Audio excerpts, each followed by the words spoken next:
So we're on day 4 of the war. And I got accused of backtracking. So we will not backtrack at all.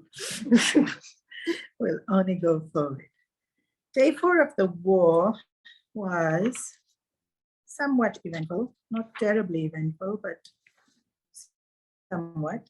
Mainly fighting. And it's quite a intense fight. And Bhim kills 14 of Duryodhana's brothers on day 4. And Duryodhana is literally watching. So the brothers are surrounding Duryodhana to protect Duryodhana. He's charging. And interestingly, Duryodhana tells his brothers, kill Bhim. That's the command. But the descriptions given in Bhim is well, like he was Rudra himself fighting on the battlefield, like he was the Meru mountain standing tall amongst all the clouds. It's like really poetic, all these descriptions of Bhim. So his agility and his strength and his fierceness as a warrior is really praised. So then it's for the first time, Duryodhana is literally watching, right? Because it's happening next to him. Each brother is being killed in front of him. And he starts to think, you know, their curses are coming true. Because he's actually seeing these curses coming true. And there's this moment of fear of how is this happening? And so the fight is ferocious. And I know I'm not making it sound ferocious, but just not in me to really go into the details about the ferociousness of the fight. And then at one point, Bhim is like, you know, when we get into a momentum of things, I'm sure you've experienced this. Like sometimes I know with me, I'll get into this momentum of cleaning, and you're just cleaning and cleaning and cleaning. And it's like already something like midnight, and you still want to finish this. Or sometimes I've seen it more with the kids, but of course I've done it myself. They're just laughing and laughing and laughing and laughing, and now they can't stop. They've gone into this, like this, I get the momentum of it and it takes over. You're not there anymore. Now, imagine with a warrior and they go into this frenzy of fighting. And that's what's happened with Bhim. Like it's taken over. Already Bhim's ferocious. Already Bhim is determined to destroy the Kauravas. And now in the state of frenzy, he was wreaking havoc against the Kaurava forces. And at this point, Bhishmacharya comes and saves Duryodhana, because Bhim had already injured him. Interestingly, because you know, if Duryodhana dies, he doesn't get to see the rest of the brothers being killed. But in a way, also, if Duryodhana dies, as the king hits, the game over.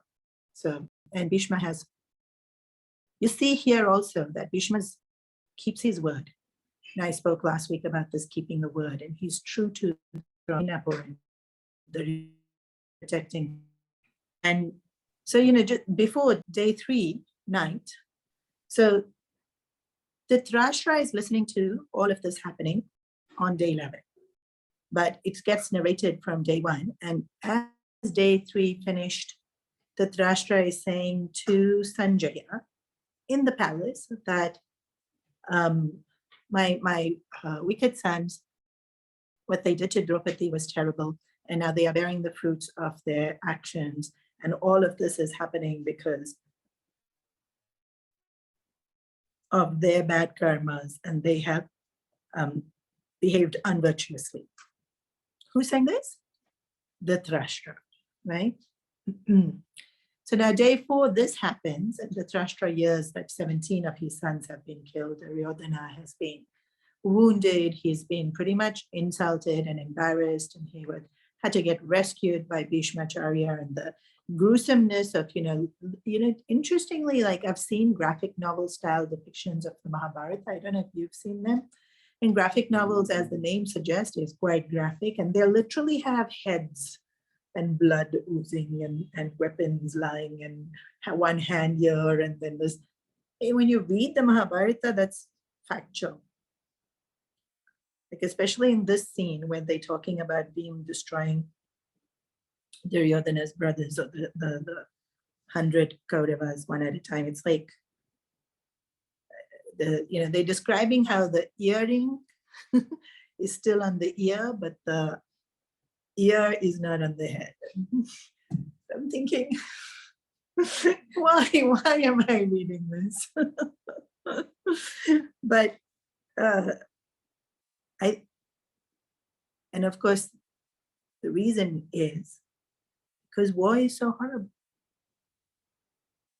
Like we can say it so casually, right? Like hundreds of soldiers died, but it's not so simple. That's 100 children without their fathers and families that are now broken. There's this incredible pain. There's this incredible grotesqueness about how horribly violent war is. And so it's described. And Mahabharata is a piece of literature. And so all these sentiments, and it invokes in us that sentiment of disgust. Disgust is a sentiment. And it also invokes in us that sense of compassion at what these people would have been experiencing. And to be able to feel Arjuna's difficulty, you have to know the gruesomeness of what is being experienced. And so all of this happens on day 4, and then we go back to the palace up with the Dhritrashtra, having heard all these details of how his sons have been killed. And now he's crying and he's saying, why is this happening to me, Sanjaya? What have I ever done that I have to watch my sons be killed and in such a gruesome way?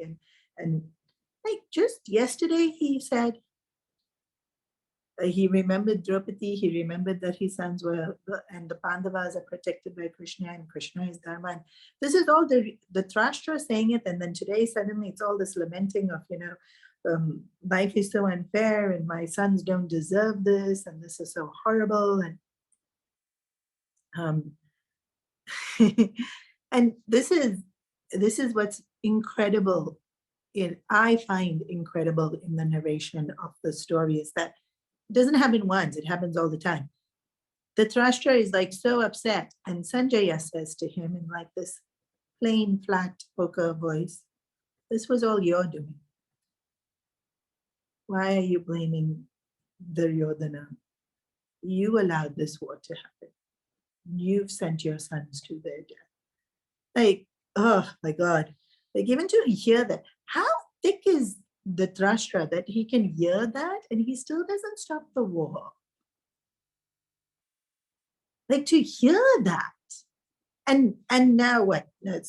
14 sons were killed on day 4, and already a few were killed on day 1 and 2 and 3. He's lost at least 20 minimum by now. Like, to lose one child only is so horrendous. How to face this? And still it's like Sanjaya saying it to him so blunt. And this is the other thing that I find incredible, that the Dhritrashtra can hear this, because Vidur had said it to him before, Bhishmacharya said it to him before, and now while the battle is going on, Sanjaya is saying this to him. He's got nowhere else to go. Like the people he turns to for comfort, Vidur, who tells him these things. Sanjaya, who tells him these things. Like, so he's surrounded by people telling him the right thing to do, the right way to think.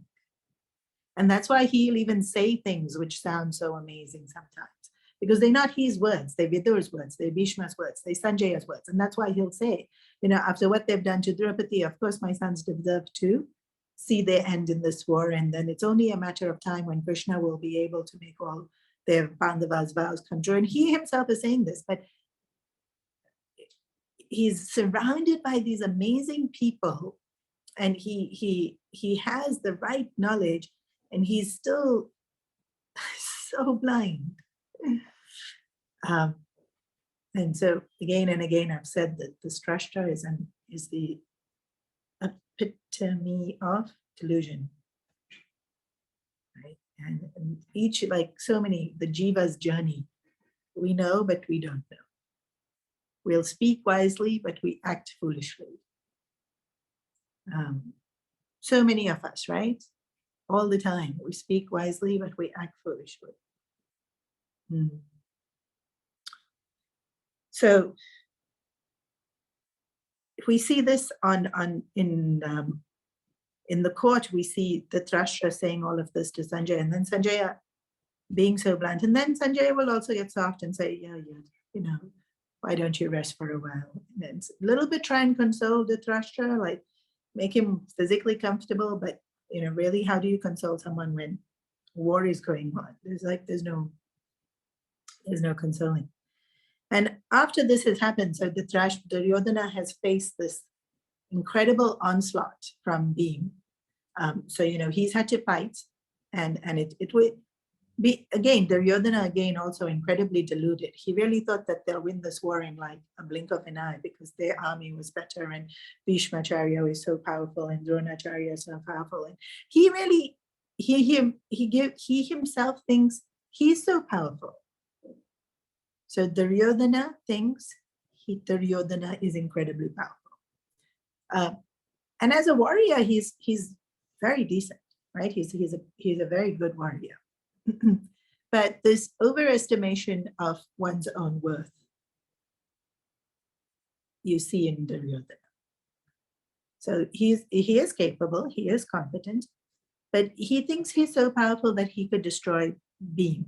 Now, I don't know if that's being blind to Bhim's, you know, because they each other's nemesis. I don't know if that's like he doesn't want to acknowledge Bhim's strength, or he really overestimated his own strength. But and so there's this shock that he's fought Bhim, and he couldn't just defeat Bhim. And not only couldn't he just defeat Bhim, he sat there watching Bhim kill his brothers. Well, he didn't sit, he was fighting, but he couldn't prevent Bhim from killing his brothers right in front of him. And so he was shaken. Duryodhana was shaken. And so we see this both in Dhritrashtra and Duryodhana. They go into their delusion, and then they get shaken into reality. And when they get shaken into reality, they get really scared about what's going to be the outcome. And so in this moment, he goes to Bhishmacharya's tent and says, how can this be? Like, how come we can't destroy the Pandavas? Well, it's day 4. How come we haven't won the war yet? And his arguments are always the same. We have a bigger army. We are more powerful. You are there. Bhishmacharya, you can't be killed. How can anybody go against you? And so he narrates all these things, reasons why they are so powerful. And Bhishma looks at him and says, we've told you so many times, like, nobody can destroy Krishna. And Krishna is protecting the Pandavas, so nobody can touch the Pandavas. The Pandavas will not die for as long as Krishna is with them, and Krishna is with them. So usually he gets annoyed with this, and he thinks, why is everybody constantly praising Krishna? But this time he wants to know what's going on. He wants to know how come Krishna is so powerful. And again, it's not that he hasn't heard this before, but because I think he's in the state of shock, he wants to be able to understand it better, and he's a little bit more receptive of listening to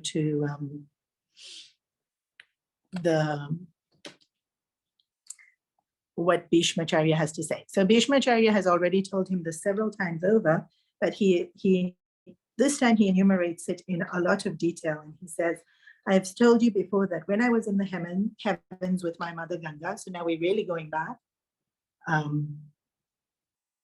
when Bhishmacharya was a child growing up in the heavens with mother before he came to earth to resume his life as Devata, his father Shantanu. That this is so beautiful for whoever did the Bhagavatam. Bhumata, which is the earth, Bhudevi, comes in the form of a cow up to the heavens and is weeping that the earth has become heavy with the sins of man. So like I said, this is pretty much out of the Bhagavatam, and we see this beautiful, we see bits of the Mahabharata in the Bhagavatam and bits of the Bhagavatam in the Mahabharata. And this is a scene that's more well known in the Bhagavatam, Bhudevi coming up to the heavens as a cow saying. And so the idea is that the earth is, the earth as our home is holding us, literally the way the mother holds a child. Or if you think of a mother carrying a baby in the womb, holds the child. And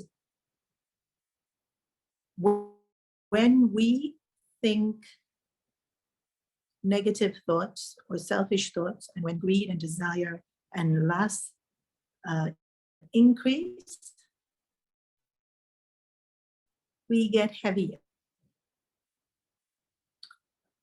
Maybe not physically, but in terms of Bhudevi holding us, she feels more burdened by our weight. And when our hearts are loving and kind, and when we are filled with a sense of charity and giving, we feel light to be held by Bhudevi. And so usually there's balance, right? A couple of bad guys, a couple of good guys, and all kinds of evens out so she can cook. But in Kali Yuga, which is now, the heaviness is too much for her to bear. And so she goes up to the heavens and she pleads to Brahmaji for help. Brahmaji takes her to Lord Vishnu and she pleads her case that she's not able to bear the weight anymore. And then Vishnu agrees that he will come down to earth and destroy all the wickedness so that she can once again bear the weight of us, of humanity. And so Bhishma is describing this whole scene to Duryodhana and then tells Duryodhana, and that Vishnu who has come on to earth to eradicate all the wickedness is Krishna, and all the wickedness are the people of your army.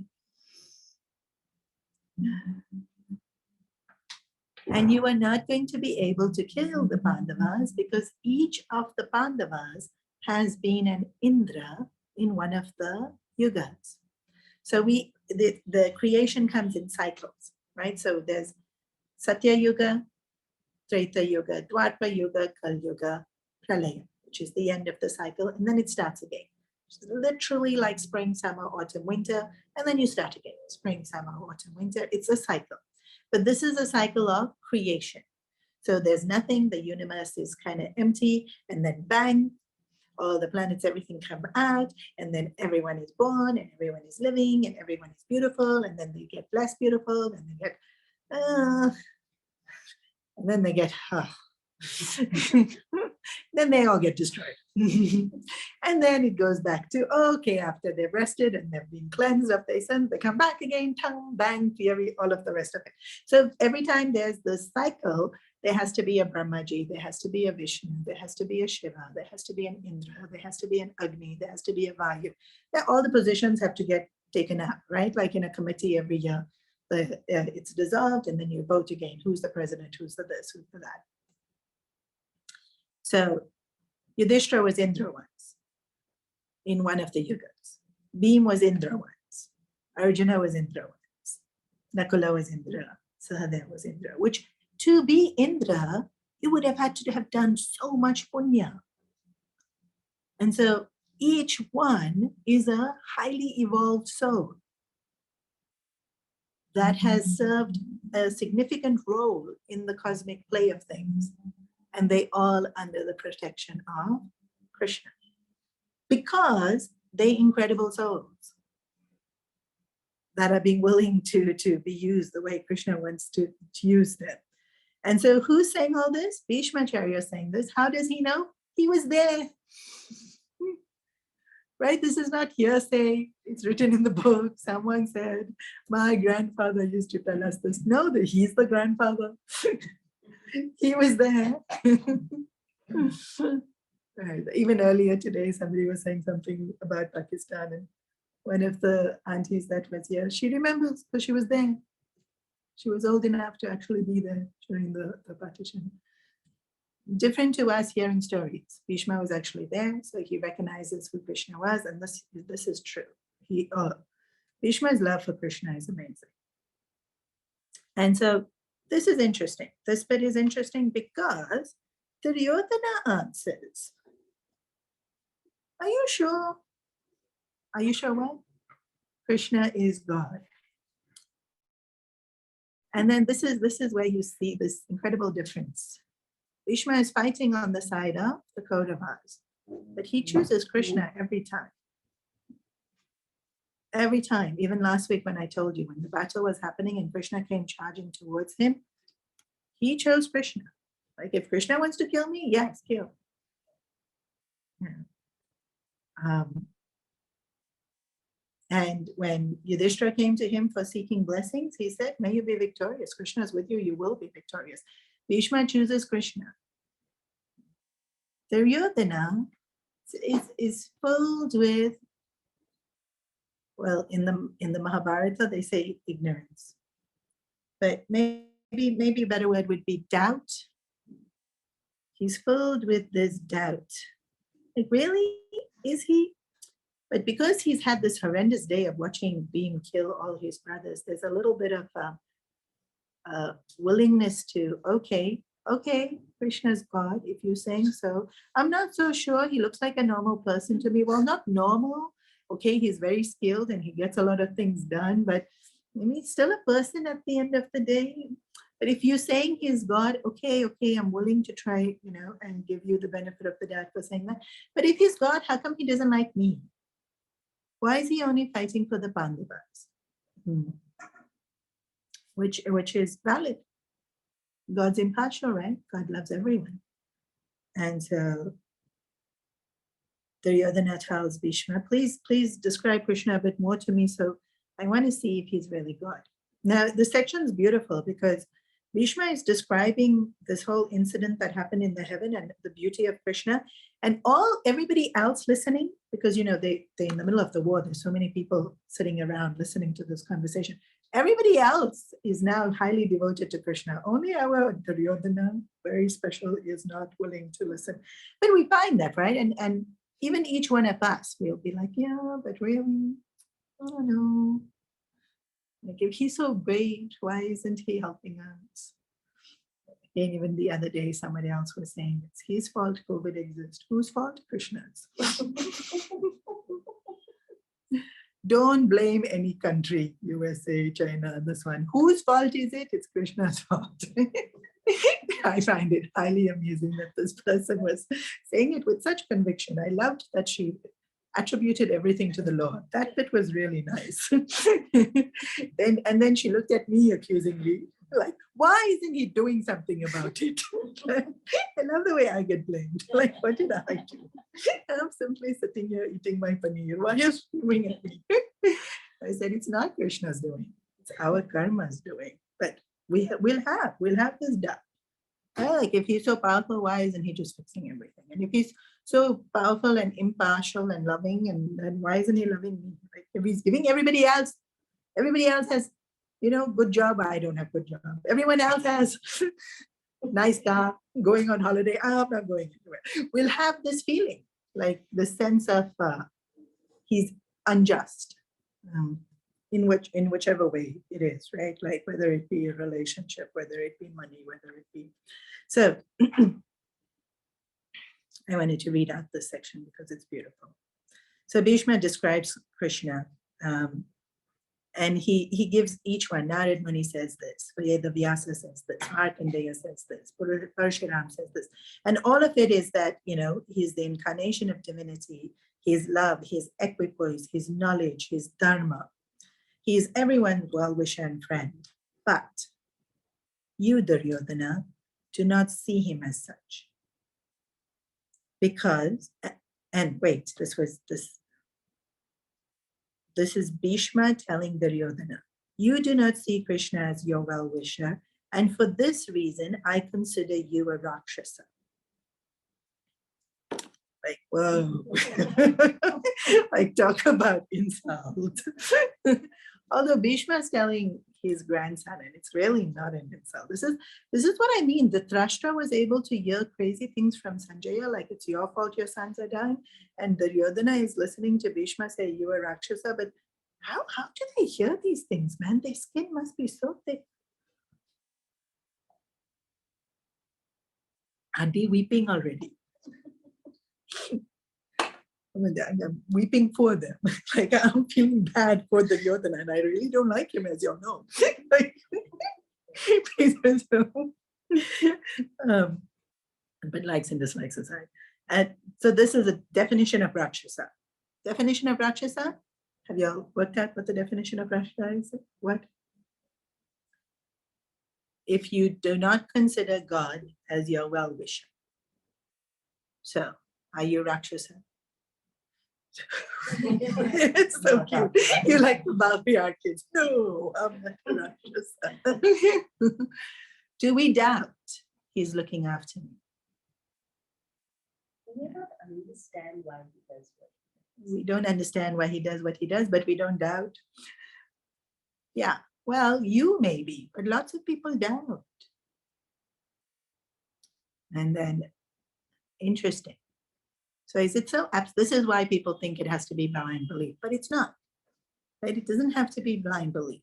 Here we're talking about a person, Krishna, but then there's there's a greater, there's no person as such when we think about it from the Advaita point of view. But okay, so one, definition of Rakshasa is that you don't think God has your best interest at heart. Two, you are absorbed in the thoughts of your selfish happiness. Why can't you see that Krishna is God? Because you are absorbed in the thoughts of your selfish happiness. Is this us? Yeah, this is us. What are we thinking of all day long? How are we going to get all the things we want? Other people's well-being, not so much. My well-being, very important. I'm fine though, I'm so overweight. So then, what am I thinking of? Not well-being. Just more and more desires have to get fulfilled. Right? Needs are met, all our needs are met. We are so blessed. There are people whose needs are not met and they need to worry about meeting them. But many of us needs are met. Then what are we thinking about all day? Getting more. And for whatever reason. Definition of Rakshasa. Our thoughts are preoccupied with pursuing our own selfish happiness. So why is Duryodhana not able to recognize Krishna is God? Because his thoughts are preoccupied with fulfilling his selfish desires. In Duryodhana's case, so easy for us to understand because we're sitting here comfortably in this room. Duryodhana wants kingdom. Duryodhana wants to be better than Yudhishthira. Duryodhana wants to be acknowledged. That wanting to be king, selfish happiness. Wanting to be better than Yudhishthira, selfish happiness. Wanting power, fame, selfish happiness. Is he noticing how many people are dying in the war? He just saw 14 of his brothers being killed. Shaken up, yes, but does he still want kingdom? Yes. So, like I said, this is why Mahabharata is such a nice thing to study because it's so clear to see it. He cannot see Krishna as God because he's so focused on, I want to be happy and this is the way I want to be happy and it has to be this way only.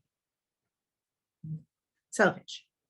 Right? It's only about me and my happiness. But now you take the principle,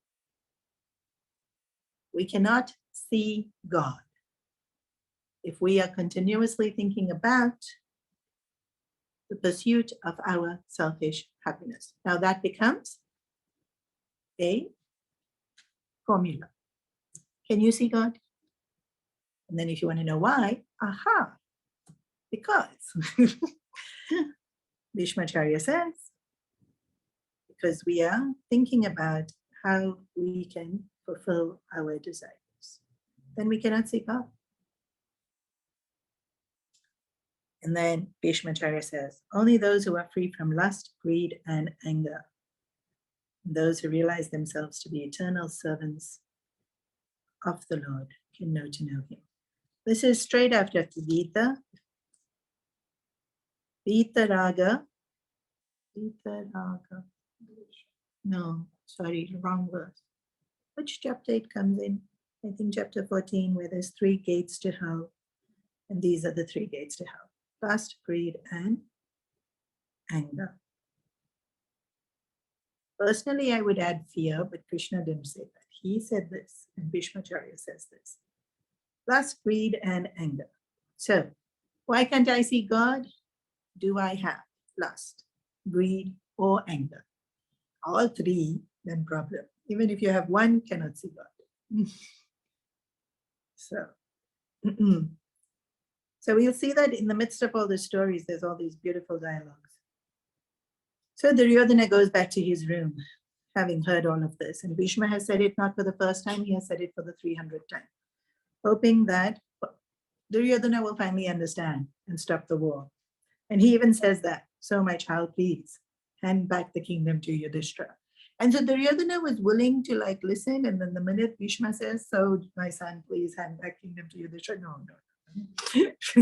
And so he goes back to his room. But interestingly, before going to sleep that night, he bows down to Krishna. Huh? Did Bhishma actually make progress? No. If Krishna really is God, maybe he'll help me win the war tomorrow. So he bows down to Krishna.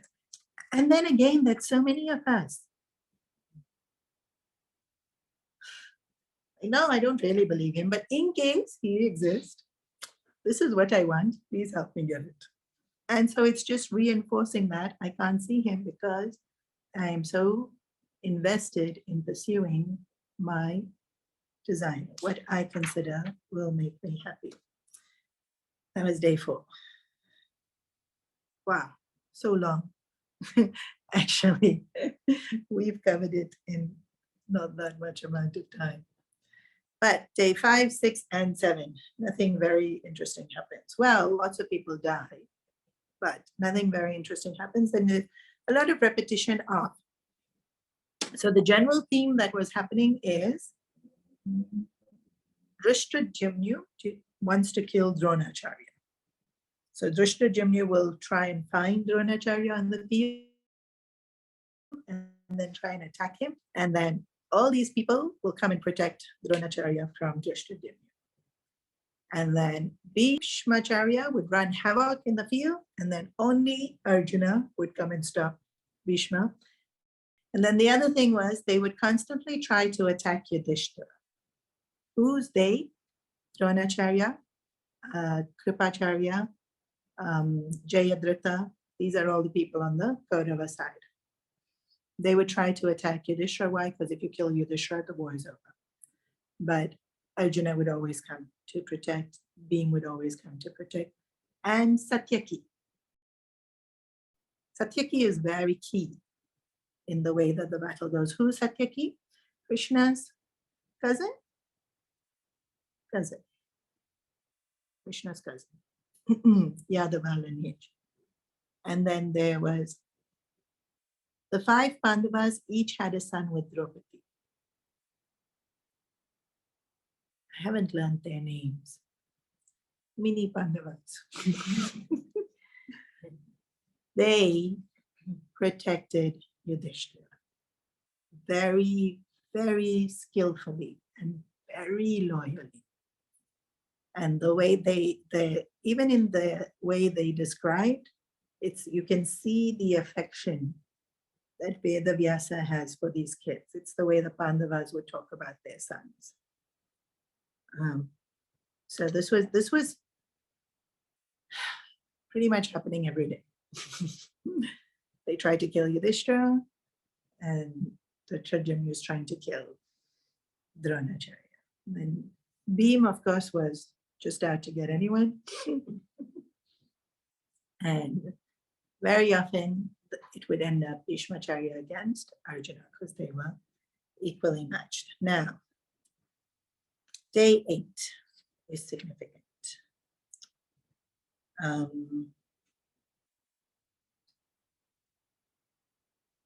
So on one of the days, 5, 6, and 7, Gatakoch runs havoc. And I think it's something like 3 in the afternoon when Gatakoch has killed so many people that Bhishma stops the war and says, we are adjourning for the day. The Kauravas can't take more losses from the day. And so this was, the rules that they followed was so clear. If Bhishma puts down weapons, then they don't fight for the rest of the day. Even though the rule was that you fought till sunset. Bhishma was like, no, it's just been too many losses today. They stopped. And that was for Gatakoch. Gatakoch is Bhim's son. And the reason he stopped it at 3 is because the later in the day it gets, the stronger the Rakshasa gets. So if they had kept fighting, already he had destroyed so many people by 3 o'clock, by 4 o'clock, 5 o'clock gone. They would have. So Bhishma was very, very insightful and was actually being a great leader. Right? He was doing what was best for the army. He was very true to, if that's the role he has to play, he's playing his role really well. So he saved Duryodhana when Duryodhana needs to be trained. He's killing lots of the soldiers of the Pandava army. He's strategizing and he's mindful and he's aware. And also this incredible sense of respect that everybody had for him, that if Bhishma says, for now we're done, they're done. Of course, the Kauravas went and they were very like licking their wounds, very sad, but it went on. Okay, so day 8. Now, Bhim and Duryodhana face each other again. This becomes highly, highly, highly intense.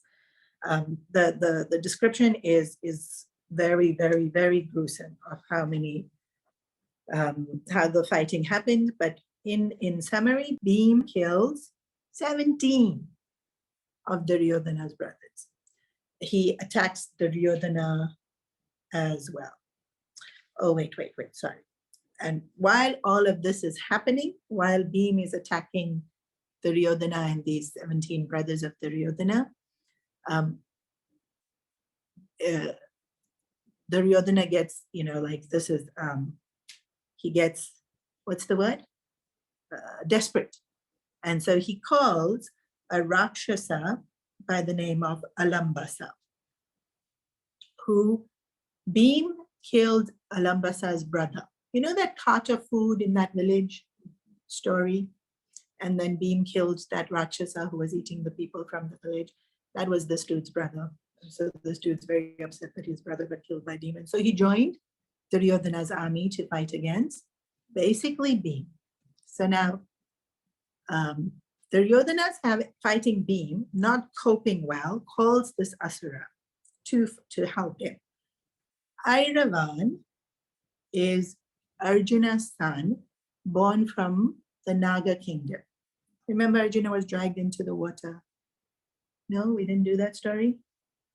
And then he met the Naga kingdom and then he married the princess. And so Airavan's a prince from the Naga kingdom. And so Asuras have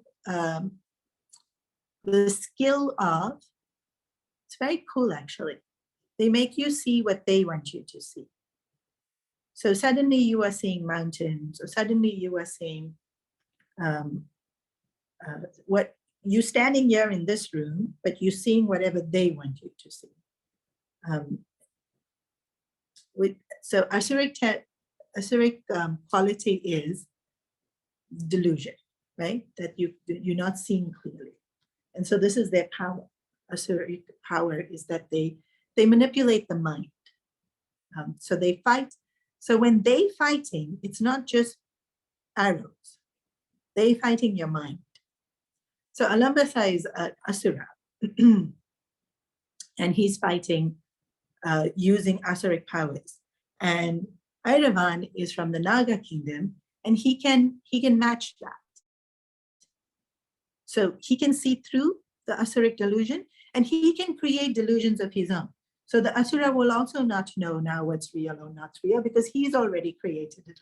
So it's like creating a dream in the dream and then changing that person's dream. And so this description gets very confusing about what's going on in the battlefield right now, because suddenly there's rain and suddenly there's darkness and suddenly there's forest. And then suddenly Airavan creates that everyone's a snake. And so if the soldiers of the Kauravas are seeing everyone as snakes, you don't know who's who and you don't know who to kill. Pretty cool trick, actually. And then Alambasa, and so he puts up a great fight. For something like 4 or 5 hours, Airavan is fighting Alambasa, and he's doing it incredibly. So Airavan in the process has killed many other people, but this fight with Alambasa is going on. And then when he does this, when he makes everyone snakes, Alambasa can take the form of Garuda, which intrigued me that he can take the form of Garuda, because Garuda is Vishnu's vehicle. So some special mantra and power he must have had to be able to do so. And now the Garuda is knowledge. And so he knew which one was Airavan. And he attacks and he kills. And so Airavan is the first of the Pandava children to be killed. And everyone watching Yudhishthira being, everyone is horrified because he's described, I mean, he's a prince, he's a young boy, he's affectionate, he's doing his best, he's fighting for his father, and then when you see him fall. And the person that gets the most upset by this is Ghatakoch. Ghatakoch, seeing Airavan's death, is like enraged. And he fights with such fury. But he's fighting an Asura. Ghatakoch is also an Asura. He's half Asura. Alambavan's much older, so will be much more powerful. And so at one point, even though he's doing his best, he yells. And interesting, it's not Bhim that recognizes his yell.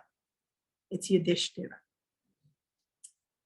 Yudhishthira just has so much affection for all the kids and just everyone. Actually, Yudhishthira just has affection for everyone. And he immediately looks at Bhim and says, that's Ghatakoch, that's your son, go help him. If he's yelled out like that, it means too many people are attacking him. And it was true. Something like 6 Maharathis were attacking Ghatakoch. All their names are given. Kripacharya, Dronacharya. Oh, that's the other thing. Duryodhana called Dronacharya to fight with Ghatakoch and Airavan. Airavan now has fallen. And then this is really sweet. Like Bhim comes and Ghatakoch hears Bhim's war cry, and then it's like father and son, and they fighting and they wreaking havoc and they're doing a really good job. And then there was this other person who is Bhagavata, Bhagadatta, and I think he's an elephant. I don't even think he's a person. Who seems to be the main opponent. On day 8, he seems to be the main opponent, except for this Asura. So we're going to pause here. Where was Arjuna this whole time? This was a trick that the Kauravas kept doing. They kept luring Arjuna away from the main battle. So Arjuna was fighting someone called Samshatakas, who was, I'm sure, a very skilled warrior. And while this fight was going on, he gets the news that Airavan has been killed. And he literally puts down his weapons and he's grieving because this is his son. And there's this beautiful conversation that Arjuna has with Krishna at this point in time. He says, now I know why Yudhishthira made us go into exile. Now I know why Yudhishthira tolerated Draupadi's insult. Now I know why Yudhishthira bore so many insults. I cannot praise Yudhishthira enough. This was also very stark because We just saw that Dhritrashtra hear his sons being killed, and he doesn't want to stop the war. And Arjuna's lost one son, huh? He's put down the weapons. And what does he think? He thinks Yudhishthira was right in not wanting this war. And then he's cursing himself. Like, how can I have been so blinded by my Kshatriya dharma that I would want this war, where I would have to lose my child? Like, at this point, he's only lost Iraman. It gets way worse. But it's already, Arjuna sees the futility of having to fight this war. Already Arjuna understands completely, and while those years of exile was going on, Arjuna never said anything to Yudhishthira. He never criticized Yudhishthira. Bhim did all the time, Draupadi did from time to time. But Arjuna never quite supported also. I mean, he loved Yudhishthira, he respected Yudhishthira, and he said, if you say it, it must be right, and I'm going to go with you. I stand by you. That already is beautiful. But this is the beauty of having that faith. Now he can see it. Now he understands every moment of agony that Yudhishthira went through was to try and prevent this agony of having lost his son. And then he says, enough, I can't let emotions get the better of me. And he orders Krishna to take the chariot to where this fight was happening between Bhim and Gatakoch against all of them. They were pretty much all the big guys of the Kaurava army. Dronacharya, Kripacharya, Duryodhana, Dushashan, Jayadratha, all of them are there, correct. And when they get there, then Arjuna was pretty much to ward of everyone, and Bhim had clear shot at Duryodhana because everyone had come to pretty much, right? Duryodhana had Alambasa come save him, this one come save him. And this is when Bhim destroys the 17 brothers at this point. And he injures Duryodhana, and he's about to kill Duryodhana because Duryodhana says to him, like, you only say you're so great, you're not so great, I'll defeat you. And he's like, oh, really? Let me show. And he's about to kill, and this other guy, what's his name? Comes and stands in front of Duryodhana and bears Bhim's arrow. And so he dies and shields Duryodhana. And Dronacharya then stands in front of the person who's already died to ward off Bhim's arrows, and Kripacharya takes Duryodhana in his chariot and they leave. So Duryodhana is getting saved every day. But to be fair to Duryodhana, he did put up a good fight on day 8. Like when all this Asuric stuff was going on, Duryodhana was really getting a beating, and he stayed. He didn't run away. And when Bhim was charging at him, he didn't run away. He stayed. He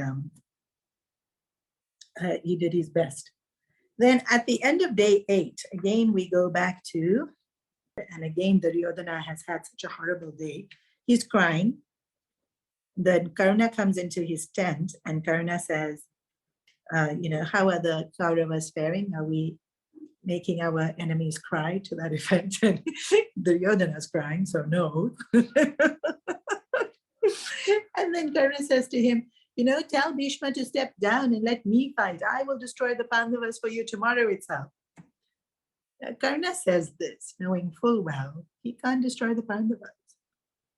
Why? One, he's vowed to his mother that he will not kill the Pandavas. So why is he saying this?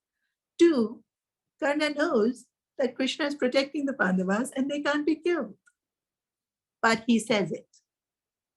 Why? To make Duryodhana feel better. And so in some ways, he's such a good friend. In some ways, such a bad friend. Like you're fueling his delusion. Like you're saying something to make your friend feel better, yes. To make your friend more deluded, no. don't do that. So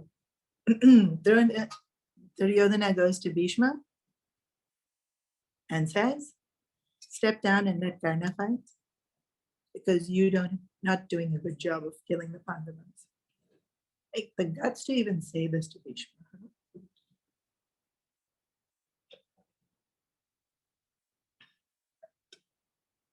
And this is where you see Bhishma's glory. Firstly, Bhishma loves Duryodhana. It's his grandchild after all. Right? Even if your grandchild's wretched, you love them. Yeah. Even though you can see the wretchedness. 2, it hurts. Because he's actually been doing his best. He's kept true to his word. And it hurts not because he's being insulted. It hurts because how blind is Duryodhana that he can't see that not only Bhishma, but everyone's doing their best. Dronacharya is doing their best. Like every single soldier is doing their best, and still they're not able to win, and it's already day 8. In fact, their army has shrunk because there's been so many deaths and so many casualties.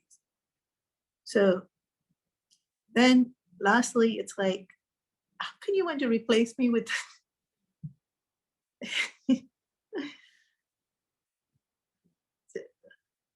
it's not arrogance or pride, it's just like how can you be so self-involved that you can't see?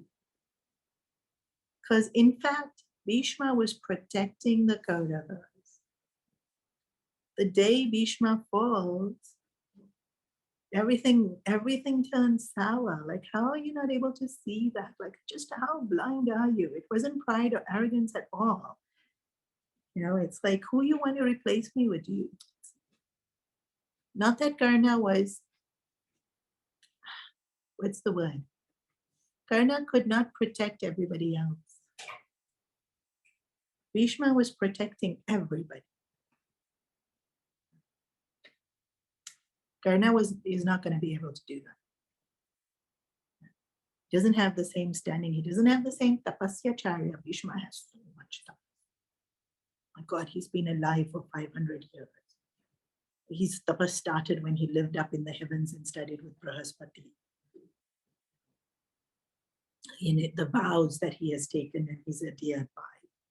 The seva that he has done for just so many generation after generation after generation. His tapasya charya is like so incredibly strong.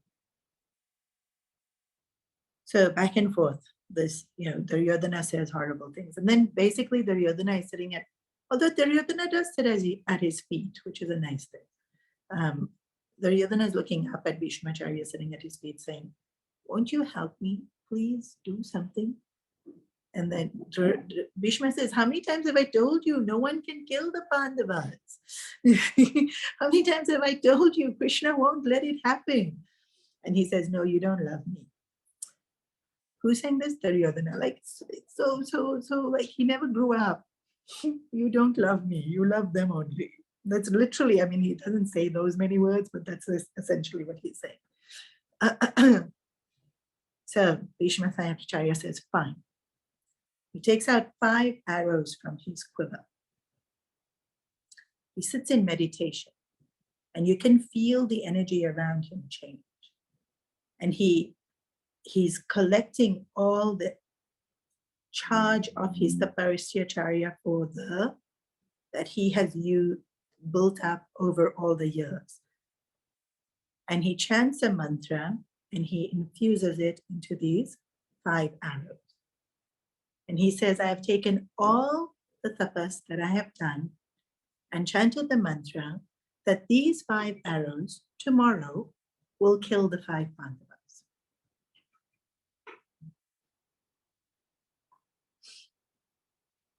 I give you my word.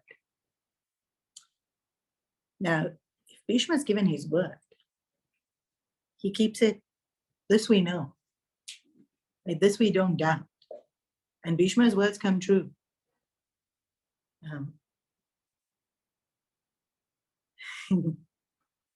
So Duryodhana is so happy. Because if Bhishma said these 5 arrows can kill the Pandavas, these 5 arrows can kill the Pandavas. And he meditated, he saw, he chanted the mantra at time. Duryodhana says, give me the 5 arrows. I'll keep them and give them back to you tomorrow. Bhishma says, okay. But only Bhishma can use them. Duryodhana can't use them. It's Bhishma's tapas, Bhishma will fight and take, But Duryodhana, in his excitement that, wow, tomorrow the war really will end, we really will kill the Pandavas, he has said so, he'll do it. He's holding on to the arrows. We have to swap scene. Chwing. We are now in Yudhishthira's tent. Yudhishthira is talking to Krishna, and Yudhishthira is mourning Airavan's death and telling Krishna that what a horrible day it is that we have to see our own children die before us. And Krishna, what shall we do tomorrow? Because seeing Duryodhana's desperation today in the battlefield, he's surely going to scheme something tonight. I'm not sure what it is, but I can feel it. Something horrible is going to happen.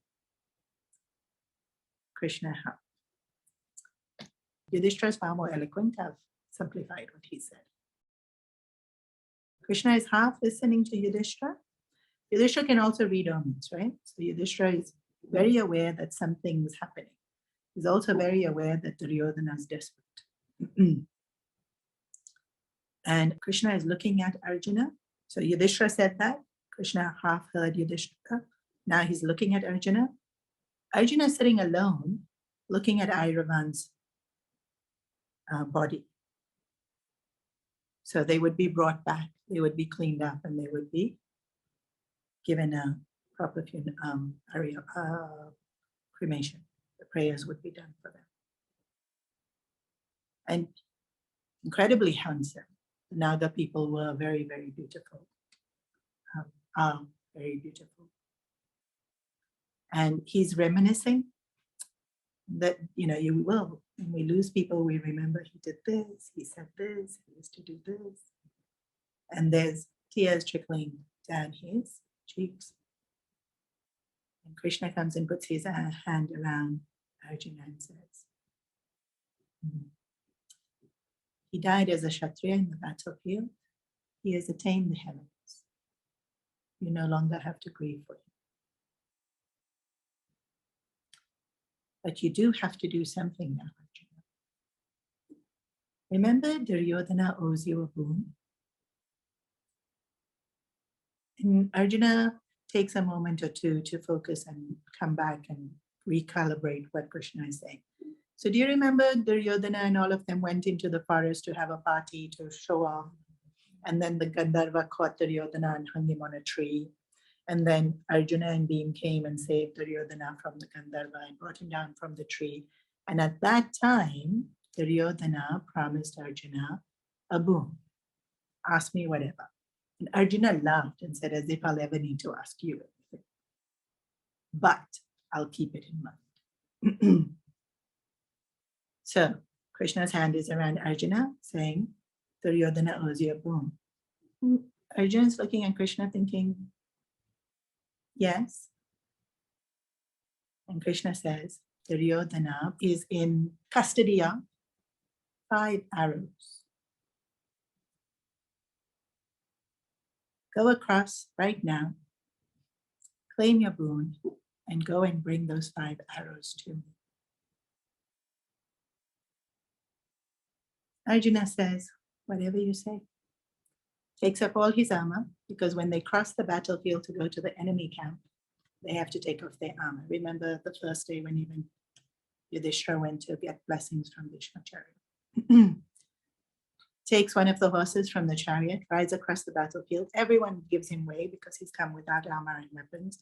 Directs him to Duryodhana's tent. He opens Duryodhana's tent. Duryodhana is very surprised and looks at him and says, what are you doing here, Arjuna? Have you come to beg for the kingdom? Ask me for the kingdom without this war and I'll give it to you. And it's of course very sarcastic because of course Arjuna's not going to beg. And Arjuna says, no, but I have come here to ask for the boon you owe me. Do you remember? And Duryodhana turns white because of course it was such an embarrassing moment in his life. He says, yes, I remember. What do you want? And Arjuna says, I believe you have 5 arrows. I have come here to ask for those 5 arrows. Duryodhana turned whiter, if it's possible. Said, how did you know about these 5 arrows? And Arjuna replies, matter of fact, Krishna told me, and he told me to come and get them. Duryodhana hands them over. Arjuna takes them and rides back. And he sits on his bed and he thinks, how did Krishna know? And Krishna found a way to save the Pandavas. The next morning, when Bhishmacharya comes and says, where's the arrows? Duryodhana said, Krishna told Arjuna to take them. Bhishma says, I can't create another 5 arrows. I used all my tapas in creating those. So I won't be able to kill them. Krishna finds a way. No one can touch the Pandavas for as long as Krishna is there.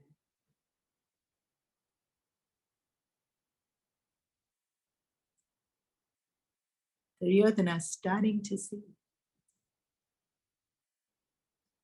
Bhishma smiles because he knew. Bhishma has this game that he plays with Krishna. Bhishma is like, let's see how hard I can make it. Let's see what kind of thing Krishna has to come up with to solve this. He literally creates the problem and then he's watching. Now what you going to do, Krishna? How are you going to fix this one? And then Krishna fixes it and he smiles because he knows there's nothing Krishna cannot do. There's just nothing Krishna cannot do. So day 8 of the battle is over. It's going fairly slow. If y'all think this is going fast, it's not. It's going slow. Because hundreds and hundreds of people are dying every day. Okay, we'll pause here for today. Any questions?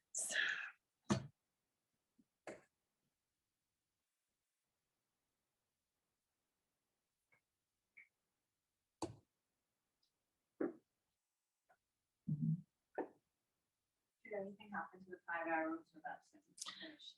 I haven't read further yet. I just read to the bit where Krishna now has the arrows, but I'm guessing Krishna's destroyed them because they have the power to kill the Pandavas. They were specifically made to kill the Pandavas, even though they can only be used by Bhishma or Krishna. So I'm guessing Krishna destroys them, but I haven't read that. I'm assuming that. It's too cool, no? Krishna really knows how to play his cards. and how much more proof do we need? Sitting in Yudhishthira's tent, he knew those 5 arrows got created. Knew exactly which card to pull also. Arjuna only had to be the one to go ask for a boon, and Duryodhana can't say no.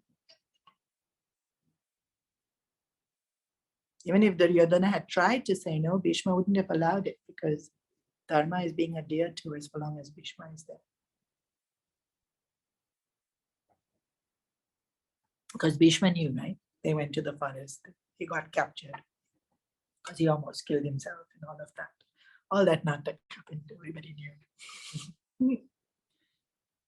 And this is also how incredible the Mahabharata is, how it's all interwoven.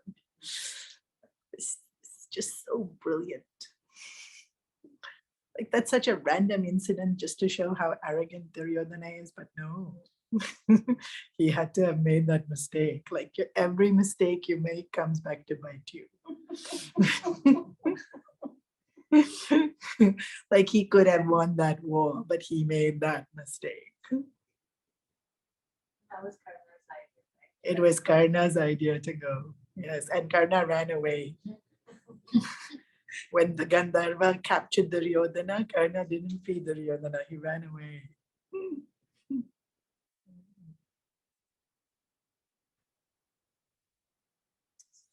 Okay. And in fact, Bhishma says that.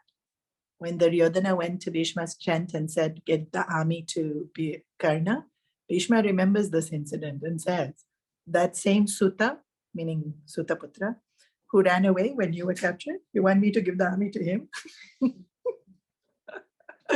Bhishma was ruthless when he spoke about Karna. Y'all think I'm bad. You should listen to Bhishma's dialogue about Karna. Oh, it's of course, Bhishma knew who Karna was. Next week's story. Next week is Bhishma Karna dialogue. Actually, I thought I'd get to it today. Of course, I was way too ambitious. I don't need to rush now. Everyone's only dying. Nothing to rush now. No, only everyone dies now. It's the war.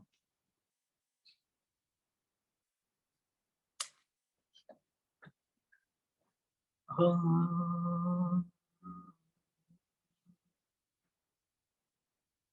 Sarve bhavantu sukhina, sarve santu niramaya, sarve bhadrani pashyantu, ma kaschit dukha bhave, vasato ma satkamaya, tamaso ma jyotirgamaya, mrityorma amritangamaya. Om Purnamada Purnamida Purnat Purnamidachyate Purnasya Purnamadaya Purnameva Vashishyate. Om Shanti Shanti Shanti. Hari Shri Guru